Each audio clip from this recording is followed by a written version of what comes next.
The transformation of the conceptus into the embryo is called embryogenesis, and it begins during implantation. The main focus of embryogenesis is arranging the blastomeres into 3 primary germ layers that will eventually give rise to all of the tissues and organs.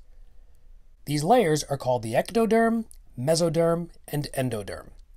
First, the embryoblast separates slightly from the trophoblast, creating a narrow space called the amniotic cavity. The embryoblast flattens into an embryonic disc composed of 2 layers, the epiblast and the hypoblast. Some hypoblast cells multiply and form a membrane called the yolk sac, enclosing the blastocele. Now the embryonic disc is between 2 spaces, the amniotic cavity on one side and the yolk sac on the other.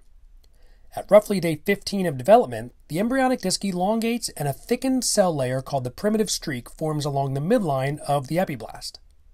Down the middle of it is a primitive groove. Now the embryo is bilaterally symmetric, and its future right and left sides, dorsal and ventral surfaces, and cephalic and caudal ends are defined.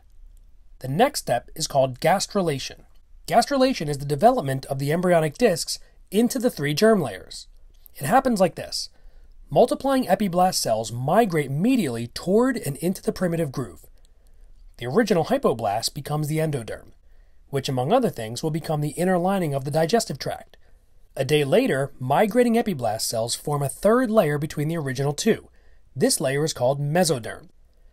The remaining epiblast layer is called ectoderm. The mesoderm later differentiates into a loose fetal connective tissue called mesenchyme, which gives rise to muscle, bone, and blood. Mesenchyme is composed of a loose network of wispy mesenchymal cells embedded in a gelatinous ground substance. Once the 3 primary germ layers are formed, embryogenesis is complete, and the individual is considered an embryo. It is about 2 millimeters long and 16 days old at this point.